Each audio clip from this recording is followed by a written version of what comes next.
Hello दोस्तों, कैसे आप सभी। आई होप कि बोर्ड की प्रिपरेशन ठीक ठाक चल रही हो। और आज हम जो लेके आए हैं लेक्चर 3 लेके आए हैं, पॉलिटिकल साइंस पार्ट 2, नियोजित विकास की राजनीति।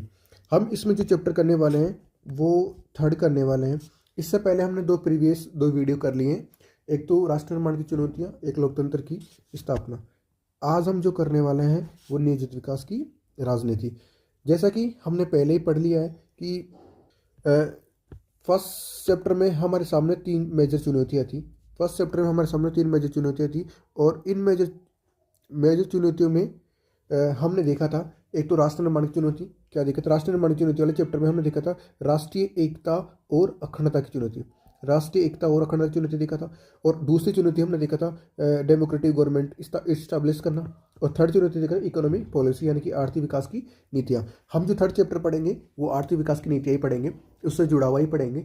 हमने देखेंगे किस प्रकार से भारत के सामने किन किन चीज़ों को सामना करना पड़ा था भारत को, और इनके साथ ही भारत ने किस प्रकार से नियोजित विकास की प्रक्रिया को अपनाया है, किस प्रकार से चीज़ों को फॉलो किया है। तो आइए स्टार्ट करते हैं। ठीक है, ये हमारे चैप्टर क्या बोलेगा उसके की पॉइंट है कि चैप्टर किस दिशा में जाने वाला है। तो देख लेते हैं। विकास को लेकर मुख्य बहसें क्या थी, मतलब विकास के लिए गवर्नमेंट ने क्या क्या बहसें की, किस प्रकार से विकास अपनाया जाएगा, सार्वजनिक और निजी क्षेत्र में किस प्रकार से ध्यान दिया जाएगा। ठीक है, और उनमें कौन कौन सी आम बहसें थी वो हम देखेंगे आगे।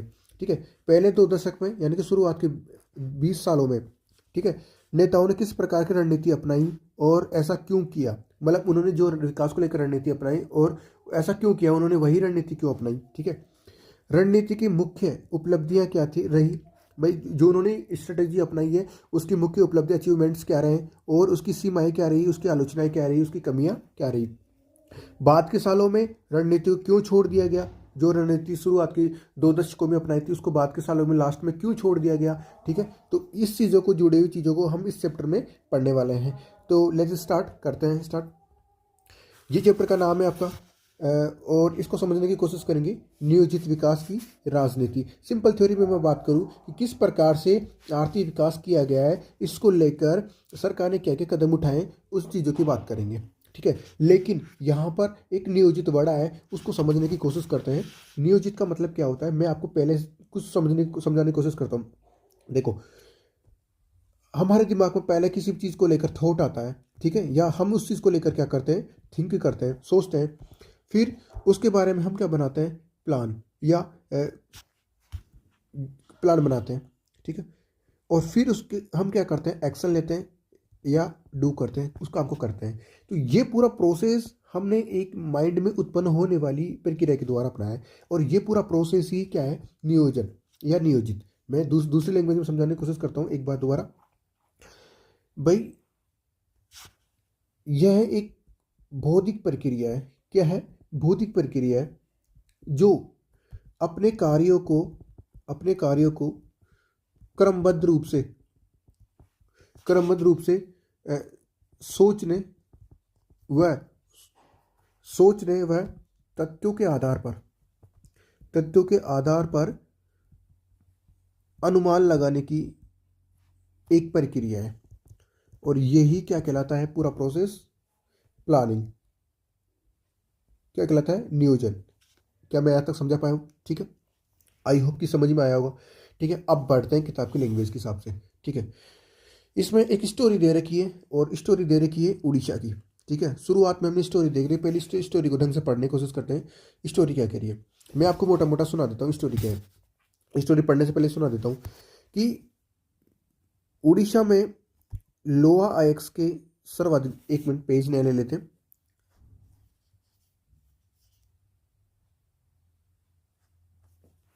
पेज नए ले लेते हैं एक बार।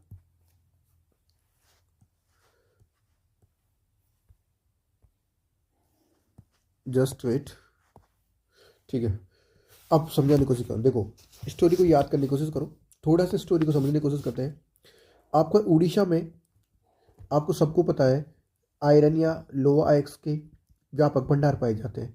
ठीक है, और व्यापक भंडार पाए जाते हैं तो उड़ीसा की गवर्नमेंट ने ये सोचा कि इन संसाधनों का सदुपयोग किया जाए। ठीक है, और सदुपयोग कैसे किया जाएंगी, गवर्नमेंट इन संसाधनों में इन्वेस्ट करना चाहती है इन्वेस्टमेंट निवेश करना चाहती है। अब गवर्नमेंट ने सोचा कि यहाँ पर कोई बाहरी कंपनी आकर लो आईएक्स या उड़ीसा के संसाधनों में इन्वेस्ट करेगी तो यहाँ के लोगों को रोजगार मिल जाएगा। सही है भाई, कंपनी आएगी तो लोगों को रोजगार देगी, ठीक है। इस प्रकार से गवर्नमेंट ने सोचा, लेकिन गवर्नमेंट ने तो लोगों के रोजगार के लिए सोचा, लेकिन ये तो था प्लस पॉइंट। अब किसी भी चीज़ का एक नेगेटिव पॉइंट भी होता है, तो नेगेटिव पॉइंट भी देख लेते हैं भाई। गवर्नमेंट ने लोगों के रोजगार की सोचा तो यहाँ पर रहने वाली अधिकांश जनसंख्या आदिवासी है। आदिवासी लोगों के सामने आदिवासी के लोगों के सामने दो चुनौती आई। पहला, उन्होंने उनको लगा कि जैसे कंपनी आएगी और वो संसार यहाँ पर अपने कंपनी स्टैब्लिश करेगी तो उनको क्या होना पड़ेगा, विस्थापित या उनका विस्थापन होना पड़ेगा, ठीक है। उनको एक जगह से दूसरी जगह जाना पड़ेगा मजबूरन, ठीक है। दूसरी बात, आदिवासियों का रोजगार छिन जाएगा, उनकी आजीविका पर खतरा आ जाएगा, ठीक है। तो ये चुनौतियाँ भी नेगेटिव पॉइंट है। तो यही इसी चीज़ का जिक्र कर रखा है आपके शुरुआत के पेज पे, ठीक है। और किस प्रकार से अंतर्राष्ट्रीय कंपनियों के साथ उड़ीसा गवर्नमेंट यानी कि राष्ट्रीय गवर्नमेंट ने किस प्रकार से एक सहमति पत्र पर क्या किया था, साइन। और साइन इसलिए किया था ताकि इन्वेस्टमेंट लाया जाए इनमें और रोजगार को बढ़ावा दिया जाए। लेकिन हुआ क्या, ये उद्योगों की स्थापना में, ये जो फैक्ट्री लगाने की स्थापना में गवर्नमेंट यानी कि पॉलिटिकल कॉन्फ्लिक्ट पैदा हो गया, जिसे बोलते हैं हम राजनीतिक टकराव पैदा हो गया। अब राजनीतिक टकराव कैसे पैदा हुआ होगा, बता सोच के देखो भाई। गवर्नमेंट वो काम कर रही है, गवर्नमेंट ये कंपनी स्टैब्लिश करना चाहती है, गवर्नमेंट को क्या करना पड़ेगा, जो विशेषज्ञ हैं विशेषज्ञों से क्या करनी पड़ेगी, सलाह लेनी पड़ेगी, स्पेशलिस्ट से सलाह लेनी पड़ेगी कि ये जो इन्वेस्ट कर रहे हैं ये सही है गलत है। दूसरी बात, इकोनॉमिक्स से सलाह लेनी पड़ेगी, इकोनॉमिक्स या जो पर्यावरणविद होते हैं उनसे क्या लेनी पड़ेगी, सलाह लेनी पड़ेगी या उनसे सिफारिश लेनी पड़ेगी, ठीक है। और इसके अलावा भी गवर्नमेंट को जनता से पूछना पड़ेगा कि ये जो कर रहे हैं वो सही है गलत है। इज इट क्लियर, ठीक है। और ये इनको लेकर और लास्ट में अंतिम जो डिसीजन है वो तो गवर्नमेंट को ही करना था, ठीक है। तो इसको लेकर सारी क्या हो जाते हैं, राजनीतिक टकराव पैदा हो जाते हैं। आई होप कि समझ में आया होगा। ये मैंने एक स्टोरी सुनाई है जो कि आपके लेसन में दे रखी शुरुआत में, और अब देखते हैं एक एक लाइन को, ठीक है। एक एक लाइन को देखने की कोशिश करते हैं, जस्ट अ सेकेंड। उड़ीसा एक महत्वपूर्ण जगह उभरा है। उड़ीसा में लोआ आयक्स के व्यापक विशाल भंडार है, अभी इनका दोहन बाकी था, मतलब निकालना बाकी था। उड़ीसा की सरकार ने लोआ आयक्स की एक अप्रत्याशित मांग को भुनाना चाहा, ठीक है। और अंतर्राष्ट्रीय इस्पात निर्माताओं और राष्ट्रीय स्तर के निर्माताओं के साथ एक सहमति पत्र पर हस्ताक्षर किए। सरकार ने सोचा कि इससे राज्य में जरूरी निवेश, पूंजी निवेश भी आ जाएगा और लोगों को रोजगार भी मिलेगा। देखो मैंने कहा था कि यहाँ पर व्यापक भंडार है लोएक्स के, और सरकार इन क्या करना चाहती है, इनका सदुपयोग करना चाह रही है। और अंतर्राष्ट्रीय इस्पात कंपनी के साथ और राष्ट्रीय इस्पात कंपनी के बीच एक सहमति पत्र पर साइन हुए। सरकार ने सोचा कि राज्य में एक पूंजी निवेश भी आ जाएगा और लोगों को रोजगार भी मिल जाएगा। लोएक्स के ज़्यादातर भंडार उड़ीसा के अविकसित इलाकों में थे, ठीक है, जिनका डेवलपमेंट नहीं हो रहा था, खासकर उन राज्यों में जहाँ पर आदिवासी बहुल थे, यानी कि आदिवासी लोगों की संख्या ज़्यादा थी। आदिवासी के सामने डर था। अब डर क्या था वो देखते हैं। डर था कि वो लोग अपने घर से विस्थापित हो जाएंगे या विस्थापित होना पड़ेगा, उनकी आजीविका छिन जाएगी या रोजगार की अवसर।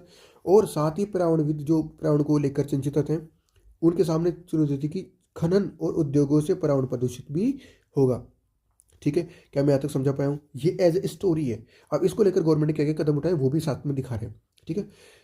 अब बात करते हैं, ठीक है, ये छोटा सा पॉइंट है, इसको समझने की कोशिश करते हैं। एक पोस्को प्लांट ने उड़ीसा के ग्रामीण विरोध पर उतारू, ठीक है। भुवनेश्वर यानी जगत सिंह जिले में प्रस्तावित पोस्को इंडिया इस्पात संयंत्र से विस्थापित का शिकार हुए लोगों ने कोरियाई कंपनी के दफ्तर के सामने गुरुवार को प्रदर्शन किया।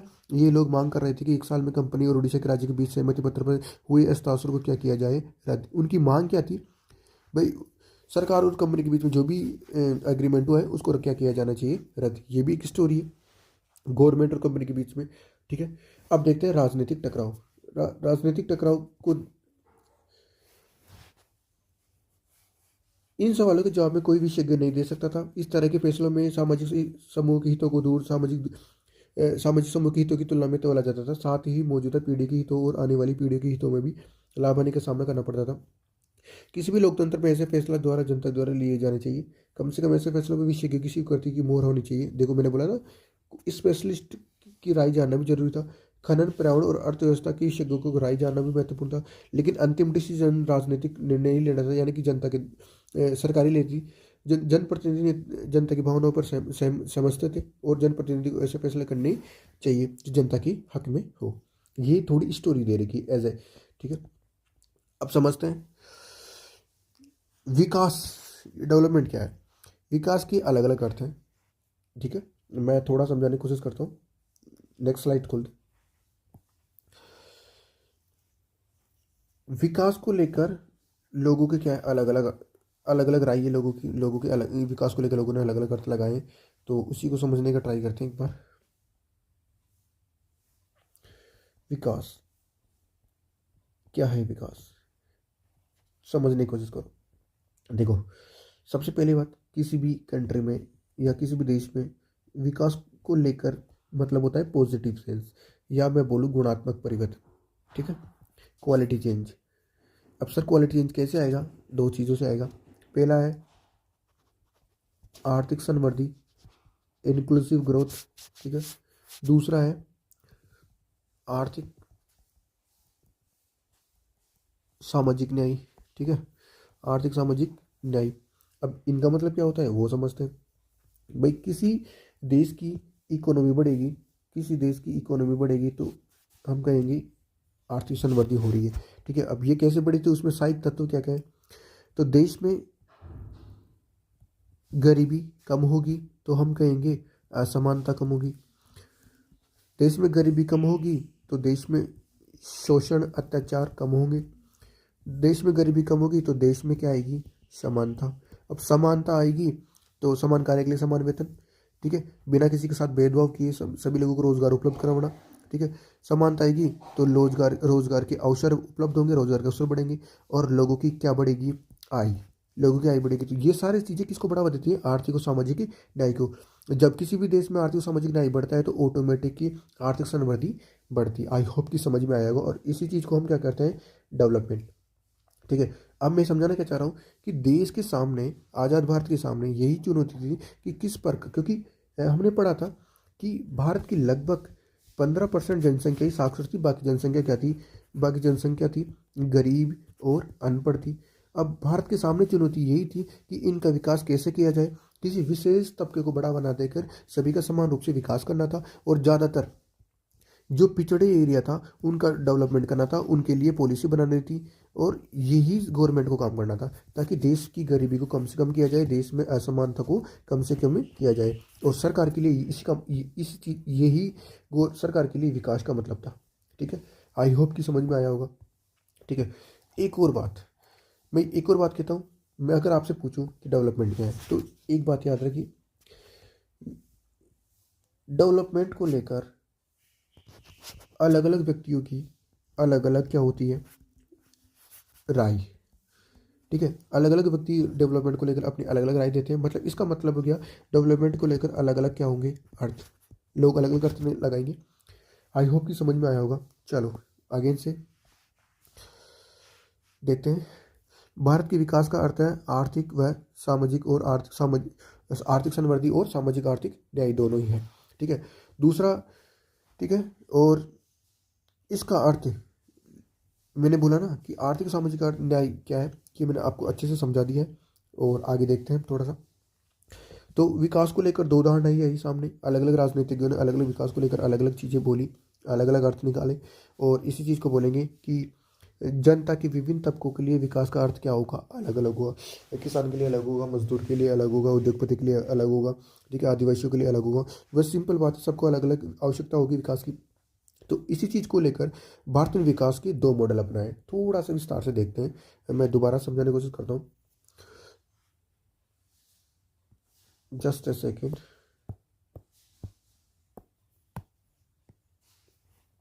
आ जाओ।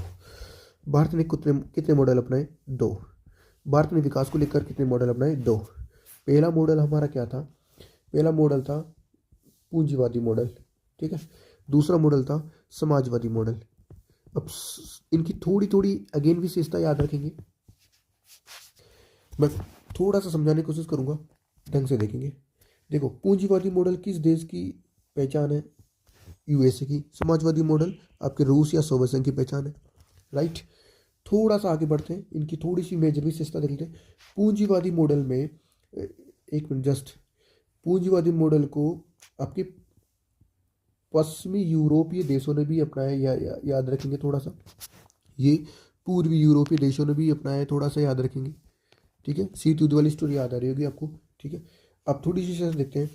इसमें ओपन इकोनॉमी होती है, ठीक है। इसमें खुला बाजार होता है, ठीक है।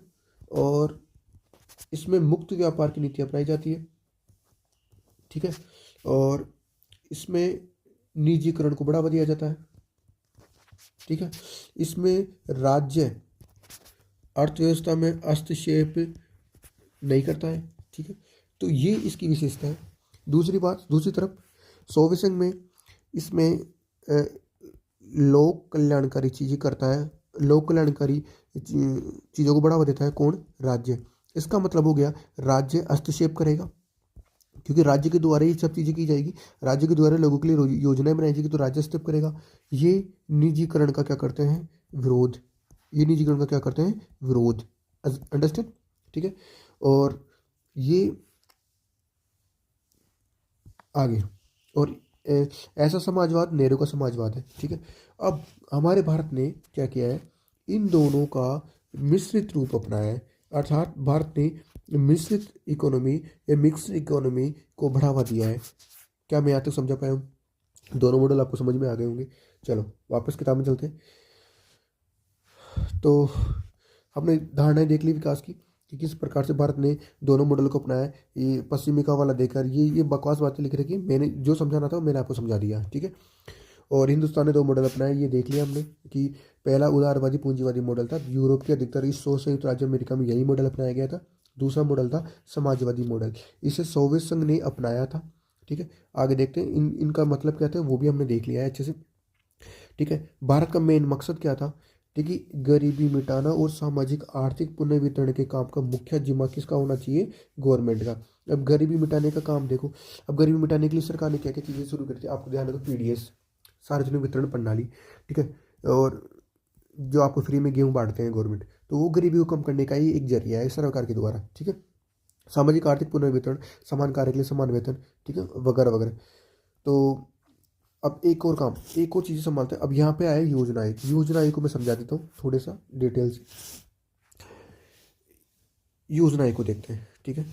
प्लानिंग कमीशन, देखो नेहरू गवर्नमेंट के सामने यही चुनौती थी कि किस प्रकार से डेवलपमेंट किया जाए।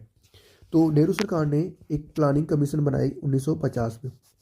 प्लानिंग कमीशन बनाया, इसका जो अध्यक्ष होता है, ठीक है, वो पीएम सर ही होते हैं, ये थोड़ा ध्यान रखेंगे। इसका हेड जो होता है पीएम सर ही होता है, ठीक है। नेक्स्ट, इसका कार्य क्या था?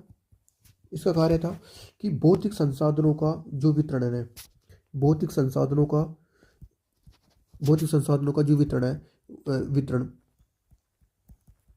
वो समान रूप से हो। समान रूप से मतलब क्या हुआ कि समाज के प्रत्येक वर्ग या तबके को इसका क्या होना चाहिए? फायदा। अर्थात समाज के प्रत्येक वर्ग का क्या होना चाहिए? भला। इस प्रकार से संसाधनों का वितरण होना चाहिए। ये योजना एक कार्य था। दूसरा कार्य क्या था? ऐसी योजनाएं का दूसरा कार्य था कि जो भारत ने पंचवर्षीय सेटअप, पंचवर्षीय मॉडल बोल सकते हैं हम थोड़ा सा, कि 5 साल में, 5 वर्ष में भारत सरकार की आमदनी और व्यय का मतलब खर्च कहाँ से कहाँ कितना होगा, इसके लिए भी, बजट के लिए भी क्या करने की सिफारिश है। अब इन सिफारिशों को योजना आयोग के द्वारा दी जाने वाली सिफारिशों को गवर्नमेंट मंत्रिमंडल की सहमति के बाद ही, क्या करती थी? लागू। ये थोड़ा ध्यान रखेंगे, ठीक है। योजना आयोग का काम ये भी था कि भारत सरकार कैसे 5 वर्ष में काम करेगी, आमदनी क्या होगी और वह क्या खर्च कहाँ करेगी, ये भी सिफारिशें देने का काम था। ठीक है। दूसरी बात, इसी आधार पर भी भारत सरकार ने बजटों को बांट दिया, एक तो केंद्रीय बजट हो गया, एक राज्य बजट हो गया। ठीक है।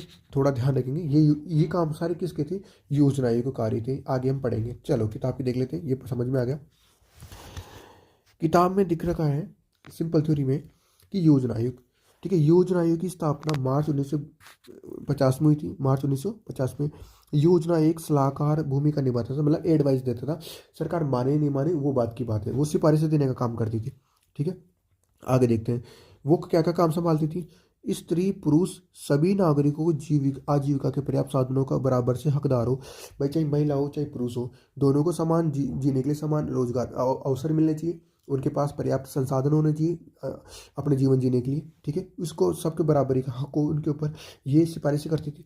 दूसरा, समुदाय के भौतिक संसाधनों की मिल्कियत और नियंत्रण को इस तरह बांटा जाए कि उससे सार्वमान्य की भलाई हो सके। सिंपल मैंने भी समझाया कि संसाधनों किस प्रकार से बांटना था कि चाहे स्त्री हो चाहे पुरुष हो, चाहे किसी भी वर्ग का हो, चाहे किसी भी समुदाय का हो, किसी भी तबके का हो, सभी को समान रूप से रोजगार के अवसर प्राप्त हो, सभी को समान रूप से बंटवारा हो, सभी को समान रूप से भला हो, सभी को समान रूप से सामाजिक न्याय उपलब्ध हो। ठीक है। इन सभी का काम करना था। तीसरा, अर्थव्यवस्था का संचालन इस तरह से नहीं किया जाए कि धन या उत्पादन के साधन एकाएक एक जगह केंद्रित हो जाए और जनसामान्य की भलाई बाधित हो जाए। सिंपल बात है, ऐसा मन तो बढ़ावा नहीं देना था, ऐसा नहीं था कि अमीर को अमीर कर दो गरीब को गरीब कर दो, खाई नहीं पैदा करनी थी। इस तरीके से काम करना था कि अर्थव्यवस्था हमारी बढ़े, जो जनता है उसको भला हो, ऐसा नहीं कि उनकी भलाई बाधित हो, रुकावट पैदा हो। ठीक है। आई होप कि समझ में आएगा। अब इसी चीज़ को हमारे नरेंद्र मोदी सरकार ने 2014 के बाद में 1 जनवरी, ठीक है, 1 जनवरी 2015 को योजना आयोग को चेंज करके क्या बना दिया गया, नीति आयोग। क्या बना दिया गया, नीति आयोग। ठीक है। और अब ये क्या काम करता है, थिंक टैंक का काम करता है ये, यानी कि सलाह देने का काम करता है। और दूसरी बात, अब ये योजनाओं से जुड़ी हुई सलाह नहीं देता है। ठीक है, ध्यान रखेंगे। थोड़ा क्लियर हो गया। तो इसको चेंज कर दिया गया 1 जनवरी 2015, किसको, योजना आयोग को। किसमें बदल दिया, नीति आयोग में। और इसके हेड कौन होते हैं, पीएम, ये याद रखेंगे। चलो नेक्स्ट देखते हैं। और किताब में योजना नियोजन में क्या होता था समझा दिया है ऑलरेडी। ठीक है। तो हाँ, थोड़ा सा देखते हैं। 1944 में उद्योगपतियों को एक तबका एकजुट हुआ, यानी कि बिजनेसमैन जो बड़े थे उनका एक ग्रुप इकट्ठा हुआ 1944 में। इस समूह ने देश में नियोजित अर्थव्यवस्था चलाने का एक संयुक्त प्रस्ताव तैयार किया, जिसे बॉम्बे प्लान कहा जाता है। क्लियर हो गया यहाँ तक। ठीक है। ये याद रखना, बॉम्बे प्लान क्या है, ये पूछा हुआ है बोर्ड ने कई बार। सिंपल थ्योरी है, क्या है भाई, 1944 में जो बड़े बिजनेसमैन थे वो बॉम्बे में इकट्ठा हुए। ठीक है। और उनका काम क्या था, एक प्लान्ड इकोनॉमी का उन्होंने क्या दिया, एक प्रपोजल दिया, एक प्रस्ताव दिया। ठीक है। और इस प्रस्ताव में क्या था कि भारत में एक नियोजित अर्थव्यवस्था को बढ़ावा दिया जाना चाहिए, और यही पूरा क्या कहलाता है, बॉम्बे प्लान। कब दिया, 1944 में। क्लियर हो गया। ठीक है। नेक्स्ट। ठीक है। भारत के आज़ाद होते ही योजना आयोग अस्तित्व में आया। प्रधानमंत्री इसके अध्यक्ष होते हैं। भारत अपने विकास के लिए कौन कौन से रास्ते या रास्ता रणनीति अपनाएगा, यह फैसला करने में संस्था ने केंद्रीय भूमिका निभाई, महत्वपूर्ण भूमिका निभाई। इसी की जिम्मेदारी थी भारत किस प्रकार की विकास करना था। ठीक है। शुरुआत में सोवियत संघ ने सेटअप अपनाया था, सोवियत संघ से सेटअप अपनाया था हमने पंचवर्षीय योजनाओं का। ठीक है। और जो कि 5 साल के लिए होगी, और इसका दस्तावेज भी योजना आयोग तैयार करेगा, थोड़ा याद रखना। अब देखते हैं। योजना आयोग के अनुसार केंद्र और राज्य की बजटों की 2 हिस्सों में बांट देगी, ये हमने देख लिया। पंचवर्षीय योजनाएं, ये थोड़ा सा देख लेते हैं कि किस प्रकार से पंचवर्षीय योजनाएं थी। मैं एक साथ ही समझा देता हूँ उसको, ठीक है, ताकि एक बारी में क्लियर हो जाए हमारा। चलो जस्ट अ सेकेंड। ठीक है, स्टार्ट करते हैं। फर्स्ट 5 ईयर प्लान, प्रथम पंचवर्षीय योजना कब से कब थी, 1951-52 से 1956 में, 5 साल। इज इट क्लियर हो गया। ठीक है। अब मेन बातें देख लेते हैं। ये किस मॉडल पर आधारित थी, सबसे पहला सवाल यही करते हैं, किस मॉडल पर आधारित थी। तो मॉडल का नाम था हेरोल्ड डॉमर मॉडल, ये याद रखेंगे। Errol Domar model. ठीक है। दूसरा, इसका फोकस किस चीज़ पे था भाई, आने वाले 5 साल में किस चीज़ पे फोकस किया जाएगा, तो वो देखते हैं। तो मेन मेन चीज़ याद रखेंगे, कृषि, सिंचाई व वाहन। ठीक है, ईटीसी। इसके साथ साथ एक चीज़ पर सर्वाधिक जोर दिया था, भूमि सुधार पर। भूमि सुधार को थोड़ा सा एक्सप्लेन करने की कोशिश करूंगा। और भूमि सुधार को ही विकास की बुनियादी चीज माना गया था। ठीक है, इसमें क्लियर हो गया कि भूमि सुधार को मेजर पॉइंट माना गया था।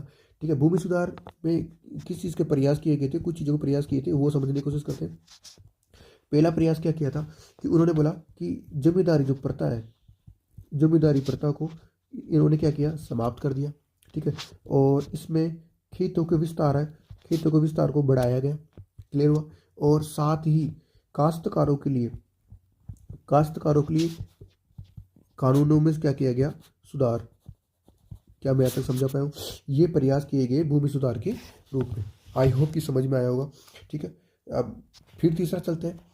और इस परियोजना में ही आपकी जो सिंचाई के रूप में भांकड़ा नांगल परियोजना, उसका भी निर्माण किया गया था। ठीक है, और इसका जो सेटअप था इकोनॉमी को लेकर, वो धीमा सुधार था, धीमी सुधार गति को बढ़ावा देने की बात की गई थी इसमें।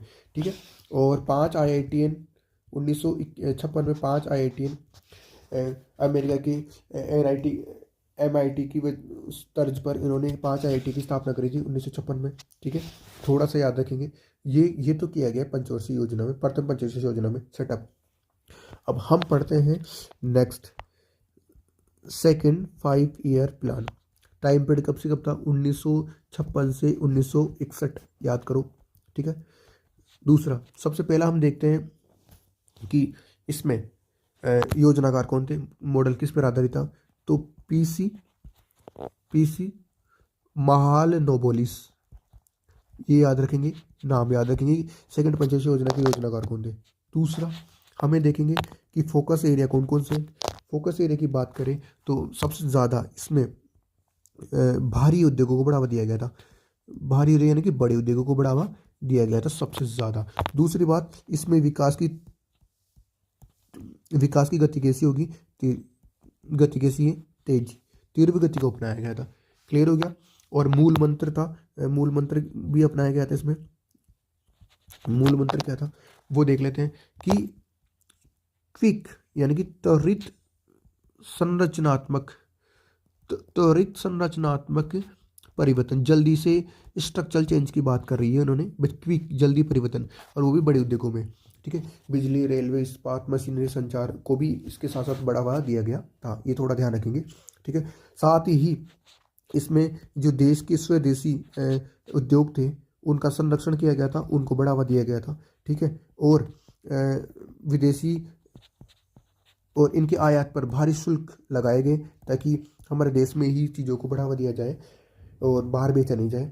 ठीक है, निर्यात को बढ़ावा देने की बात की गई। क्लियर हो गया यहाँ तक। ठीक है, इसके साथ ही हम पढ़ लेते हैं थर्ड 5 ईयर्स प्लान, थोड़ा सा एक्स्ट्रा पढ़ लेते हैं, ध्यान रहेगा। 1961 से 1966 तक इसमें जो चीज़ों को बढ़ावा दिया गया था वो मेजर फोकस था कृषि को बढ़ावा बढ़ावा देना था, कृषि के उत्पादन को बढ़ावा देना था। ठीक है, कृषि के उत्पादन को बढ़ावा देना था, कृषि में सुधार करने थे। और क्लियर हो गया, मैं समझा पा रहा हूँ, समझ में आ रहा है। साथ ही इसमें एक और पॉइंट दिया गया था कि ग्राम पंचायत जो होती है, ग्राम पंचायत, ठीक है, ग्राम पंचायत के चुनावों पर भी बल दिया गया था, ये भी याद रखेंगे। ठीक है,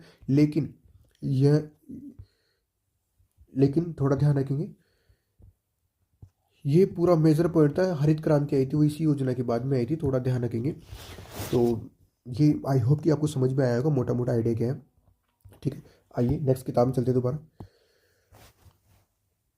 अब आपको ये पंचवर्षीय योजना पढ़ाने की आवश्यकता नहीं है, ये ऑलरेडी आप समझा दिया है मैंने। प्रथम योजना में क्या क्या गया ये सब कुछ ऑलरेडी देख लिया कि पहली पंचवर्षीय योजना ज़्यादातर जोर कृषि पर था। इसके अंतर्गत बांध और सिंचाई के क्षेत्र को निवेश किया गया था। भांकड़ा नांगल जैसी विशाल परियोजना को भी धनराशि आवंटित की गई थी। इसमें योजना में भूमि सुधार पर जोर दिया गया था। विकास, राष्ट्रीय आय की विकास को ऊंचा करना था, ये थोड़ा याद रखेंगे ये लाइन। ये लाइन है थोड़ी सी, या इसको एक्स्ट्रा जोड़ लेंगे, ठीक है, कि योजनाकारों का बुनियादी लक्ष्य राष्ट्रीय आय के स्तर को ऊंचा उठाना थे, ठीक है, नेशनल इनकम की जो लेवल था उसको ऊपर उठाना था, ठीक है, औद्योगिकरण को तेज करना। सेकंड पंचवर्षीय योजना हमने पढ़ लिया है कि बाहरी उद्योगों के विकास को बढ़ावा दिया गया था, ये याद रखेंगे। पीसी महानबोलिस इसकी योजनाकार थे। पहली योजना का मंत्र क्या था? धीरज, यानी कि धीमा, ठीक है, लेकिन दूसरी योजना की कोशिश थी तेजी और गति से विकास करना, संरचनात्मक विकास करना था, ठीक है। और सरकार ने देसी उद्योगों को संरक्षण को बढ़ावा देने के लिए आयात पर भारी मात्रा में टैक्स लगाया, शुल्क लगाया। क्लियर हो गया, ठीक है। और ये एक विकेंद्रीकृत योजना है, यानी कि एक चीज़ पर ध्यान ना देकर सभी चीज़ों पर ध्यान देना, डिसेंट्रलाइजेशन, ठीक है, थोड़ा याद ध्यान में रखेंगे। केरल में एक मॉडल अपनाया गया था, ठीक है, जिसमें इस मॉडल में शिक्षा, स्वास्थ्य, भूमि सुधार, कारगर, खाद्य वितरण और गरीबी उन्मूलन पर भी जोर दिया गया था। केरल में प्रति व्यक्ति आय अपेक्षाकृत कम है, लेकिन औद्योगिक आधार भी तुलनात्मक रूप से कमजोर रहा था। इस वजह से यहाँ पर मॉडल अपनाए थे। मैंने एक क्षेत्र पर ध्यान ना देकर सभी क्षेत्रों पर, मेन सभी क्षेत्रों पर क्या करना, फोकस करना, ठीक है। केरल में 1987 से 1991 के बीच में एक नव लोकतांत्रिक सरकार की पहल नाम से अभियान चलाया गया था। ये याद रखना कब चलाया गया था, 1987 से 1991। कहाँ पर चलाया गया था? केरल में। ये ऐड कर लेना आप, ठीक है। हाँ, ये थोड़ा सा याद रखना है, क्वेश्चन बन सकता है। जेपी कुमारप्पा की एक बुक थी, ठीक है, इकोनॉमी ऑफ परमानेंस, ये लिख लेंगे आप किताब में, ठीक है, इकोनॉमिक्स ऑफ परमानेंस, ठीक है, यहाँ से एक सवाल बन सकता है, ठीक है। आई होप आपका चैप्टर खत्म हो गया है वैसे मेरी तरफ से। हाँ, और कोई काम की बात है तो मैं देख लेता हूँ एक बार, ठीक है। हाँ, मैं एक्स्ट्रा कुछ चीज़ें समझा देता हूँ आपको जो किताब की है और किताब से जुड़ी हुई है, मतलब, ठीक है। तो सबसे पहला मैं टॉपिक लेता हूँ जो एक्स्ट्रा है, ऑपरेशन फ्लड। ऑपरेशन फ्लड, ठीक है, ये क्या था? ऑपरेशन फ्लड 1970 में ग्रामीण विकास कार्यक्रम था। एक 1970 में क्या था? ग्रामीण विकास कार्यक्रम, ये याद रखें, ग्रामीण विकास कार्यक्रम था, 1970 में अपना चालू किया गया था, ठीक है। इसका मेन फोकस एरिया क्या था? ठीक है, ठीक है, दूध उत्पादकों के गुण उत्पादन और वितरण को में वृद्धि करना था।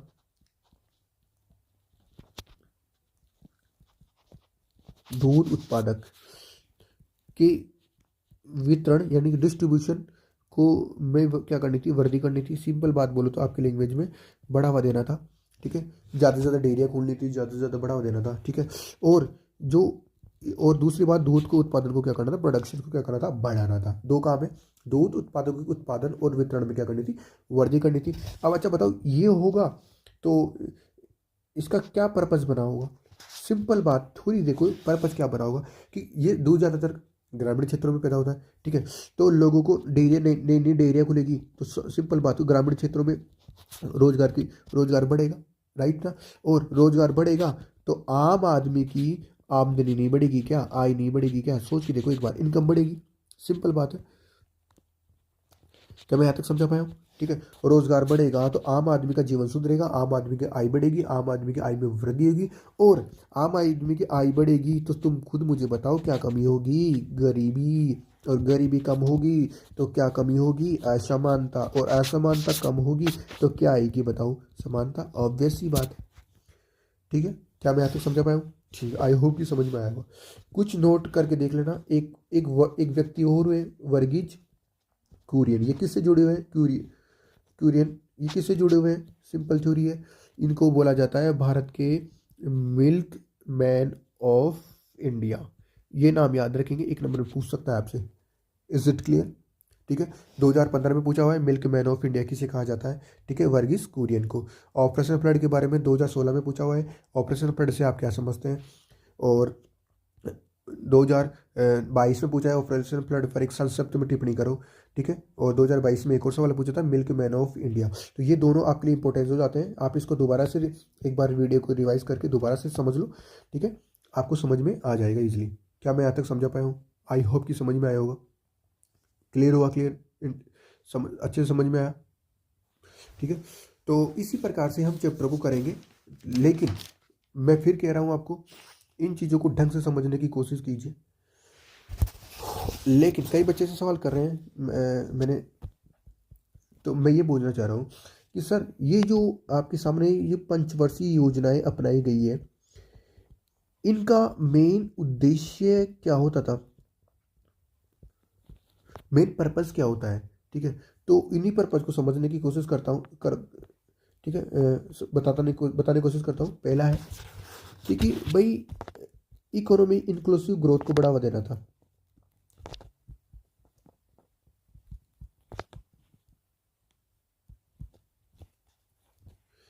ये क्या है, समझाने की कोशिश कीजिए। कि सिंपल बात बोलूं कि देश की जीडीपी बढ़ेगी। देश की जीडीपी, सारे जीडीपी क्या है, ग्रोस डोमेस्टिक प्रोडक्ट, सकल घरेलू उत्पाद। किसी निश्चित समय अवधि में, एक वर्ष में, देश की घरेलू सीमा में सेवा और वस्तुओं का अंतिम मूल्य क्या कहलाता है, जीडीपी कहलाता है। अब देश का जीडीपी बढ़ेगा तो देश की क्या बढ़ेगी, इकोनॉमी, ठीक है। देश की क्या बढ़ेगी, इकोनॉमी बढ़ेगी, ऑब्वियस सी बात है। और देश की इकोनॉमी बढ़ेगी तो देश में क्या क्या आएगी, ग्रोथ। देश में विकास होगा, देश का विकास होगा, देश की ग्रोथ बढ़ेगा। क्या मैं तक समझा पाया हूँ, ठीक है। इसका मतलब है देश की इकोनॉमी बढ़ाने के लिए देश में हमें उत्पादन पर ध्यान देना पड़ेगा, देश में हमें वितरण पर ध्यान देना पड़ेगा। जब ये दोनों बढ़ेंगे किसी भी प्रोडक्ट का तो ऑटोमेटिक इकोनॉमी बढ़ेगी। क्या मैं तक समझा पाया हूँ, आई होप कि समझ में आया होगा, ठीक है। नेक्स्ट, दूसरा पॉइंट हमारा क्या है, पहला पॉइंट याद हो गया, आर्थिक संवर्धन या इकोनॉमी को बढ़ावा देना, ठीक है। दूसरा पॉइंट हमें क्यों क्यों अपनाया हमने, आधुनिकीकरण को बढ़ावा देने के लिए। क्यों अपनाया है, आधुनिकीकरण को बढ़ावा देने के लिए, ठीक है। अब सर ये क्या है, ये क्या है, सभी बात है भाई, नई नई टेक्नोलॉजी को अपनाएंगे हम, नई नई तकनीकों को अपनाएंगे तो ऑब्वियस सी बात है हमारे उत्पादनों में वृद्धि होगी, नई नई चीज़ों में, सामाजिक दृष्टिकोण में वृद्धि होगी, आर्थिक दृष्टिकोण में वृद्धि होगी, नए नए चेंज आएंगे, नई नई टेक्नोलॉजी को अपनाया जाएगा, नई नई टेक्नोलॉजी के द्वारा प्रोडक्ट्स को बनाया जाएगा, ठीक है। प्रोडक्ट्स बढ़ेंगे तो उत्पादन बढ़ेगा, उत्पादन बढ़ेगा तो इकोनॉमिक ग्रोथ होगी। तो पहला है आधुनिक औद्योगिकरण को बढ़ावा देना, दूसरा है आर्थिक संवृद्धि, ठीक है। तीसरा पॉइंट क्या है, आत्मनिर्भरता को बढ़ावा देना, मेक इन इंडिया। आपने मोदी सर का वो देख सुना होगा क्या, कि मेक इन इंडिया को बढ़ावा दो, मेक इन इंडिया को बढ़ावा दो। मेक इन इंडिया का मतलब क्या है, हम ये कहना चाहते हैं मेक इन इंडिया का मतलब है मेड इन इंडिया, कि कोई भी उद्योग है उसको भारत में ही बढ़ावा दिया जाना चाहिए, भारत में निर्यात को बढ़ावा देना चाहिए, आयात आयात को बढ़ावा नहीं देना है। भाई जो भी सामान वस्तु बनानी है वो देश के अंदर ही बनानी है हमें, ताकि हमें, इसी वजह से भारत ने आत्मनिर्भर भारत अभियान को भी बढ़ावा दिया था कि भारत में ही चीज़ों को बनाना है, भारत में आयात को कम करना है, निर्यात को बढ़ावा देने के लिए आत्मनिर्भरता को बढ़ावा देना था, उद्योगों को बढ़ावा देना था, ठीक है। इसलिए मेड इन इंडिया प्रोडक्ट को बढ़ावा दिया गया था। क्लियर हो गया। चौथा, चौथा हमने बढ़ावा दिया, क्या किया, कि एक न्याय संगत या न्याय और समानता को बढ़ावा देंगे, एक न्याय संगत समाज की स्थापना करनी थी हमें। फिर संपत्ति में जो विषम, संपत्ति के बंटवारे में जो विषमता आ रही है, ठीक है, उसको क्या करना था, कम करना था। और कम से कम हमारे देश की जो अवसंरचना है, अवसंरचना था, उसको उसके द्वारा हमारे नागरिकों को आधारभूत सुख सुविधाएं प्रदान करना था।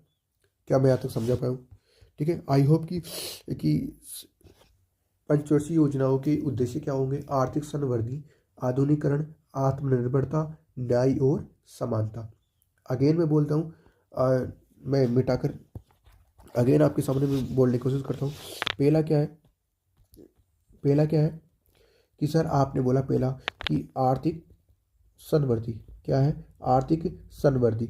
सर दूसरा क्या है, आधुनिकीकरण, मॉडर्नाइजेशन, मॉडर्न अप्रोच, ठीक है। तीसरा क्या है, मेड इन इंडिया यानी कि आत्मनिर्भरता। चौथा क्या है, जस्टिस एंड इक्वलिटी, न्याय और समानता। आई होप कि आपको याद हुआ होगा, ठीक है। इसी प्रकार से मैं आपसे पूछूं कि दूसरा नेक्स्ट नया पॉइंट तैयार करूँ आपकी किताब के हिसाब से, कि भारत में नियोजन विकास का महत्व क्या था या कारण क्या था। तो वह नियोजन विकास को भारत ने किस प्रकार से अपनाया था, इसकी इम्पोर्टेंस क्या थी या अपनाने के कारण क्या थे। सवाल को करने की कोशिश करो मेरे साथ।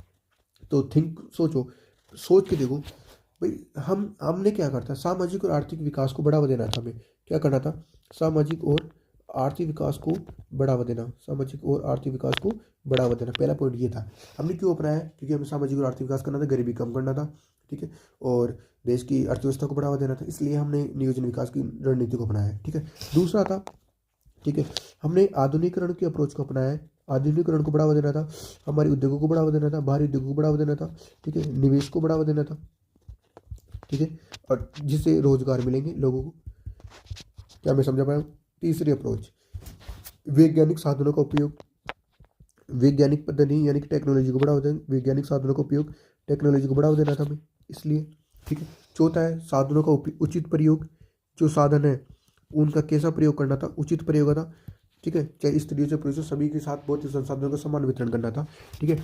आर्थिक न्याय और सामाजिक न्याय की स्थापना करनी थी, आर्थिक न्याय और सामाजिक न्याय की क्या करनी थी, स्थापना करनी थी। ठीक है, इसलिए अपनाया था। नेक्स्ट क्या था, आर्थिक असंतुलन को कम करना था। ठीक है, इनबैलेंस को कम करना था, आर्थिक असंतुलन को क्या करना था, कम करना था। क्या मैं यहाँ तक समझा पा रहा हूँ? आई होप कि समझ में। और ये सभी चीज़ें किसको बढ़ावा देगी भाई साहब, ये सभी चीज़ें अप्रोच ज़्यादातर ये बढ़ावा देती है समाजवादी लक्ष्य को। किसको बढ़ावा देती है? समाजवादी। अब आप देखो हमारा झुकाव किस तरफ था शुरुआत के सालों में, समाजवाद की ओर। आपको अप्रोच पता चल रही होगी। क्या मैं यहाँ तक समझा पाया हूँ? ठीक है, आई होप कि समझ में आया होगा। इसके बाद में नेक्स्ट टॉपिक हमारा किताब के अकॉर्डिंग थी कि हमने कुछ दो विंग होती है। ठीक है, दो अप्रोच होती है। एक तो बोलते हैं लेफ्ट विंग यानी कि लेफ्ट यानी कि वामपंथी विचारधारा, एक होती है राइट्स विंग यानी कि दक्षिणपंथी विचारधारा। सर ये क्या है? वामपंथी विचारधारा ज़्यादातर गरीबी, पिछड़े और आर्थिक तबकों के लोगों को फ़ायदा पहुंचाने की बात करती है, उनकी सरकारी नीतियाँ बनाने की बात करती है। किन की बात करती है? तो मैंने बोला पिछड़े लोग, ठीक है, कमज़ोर लोग, कमज़ोर वर्ग, ठीक है, इनके लिए पॉलिसी बनाने की बात करती है। ठीक है, क्या मैं समझ रहा हूँ? दूसरी ओर दक्षिणपंथी जो है वो खुली प्रतिस्पर्धा और बाजार मूल्य अर्थव्यवस्था को बढ़ावा देना चाहते हैं, अर्थात निजीकरण की ओर झुके हुए हैं वो। ठीक है, वो चाहते हैं कि राज्य का गैर सरकारी जरूरी चीज़ों में हस्तक्षेप क्या होना चाहिए, कम से कम राज्य कम से कम टांग बढ़ाए। क्या मैं यहाँ तक समझा पाया हूँ? ये विचारधारा है, थोड़ा सा ध्यान रखेंगे। आई होप कि आपको समझ में आया होगा चैप्टर, और मैं उम्मीद कर रहा हूँ कि आपको चीज़ें याद हुई होगी। तो इसी प्रकार से आप नोट्सों को पढ़ते रहिए, और वीडियो को नहीं समझ में आए दोबारा करके देख लेना। और लास्ट में आपको कोई भी चीज़ की समस्या आए तो अपना टेलीग्राम चैनल है क्लैरिटी फॉर NCERT बाय नवीन, इस पे जाकर आप नोट्स जो भी चाहिए आपको इस टेलीग्राम चैनल पर आपको सब कुछ मिल जाएगा। ठीक है, तो तब तक के लिए मिलते हैं नेक्स्ट वीडियो में। तब तक के लिए जय हिंद, जय भारत।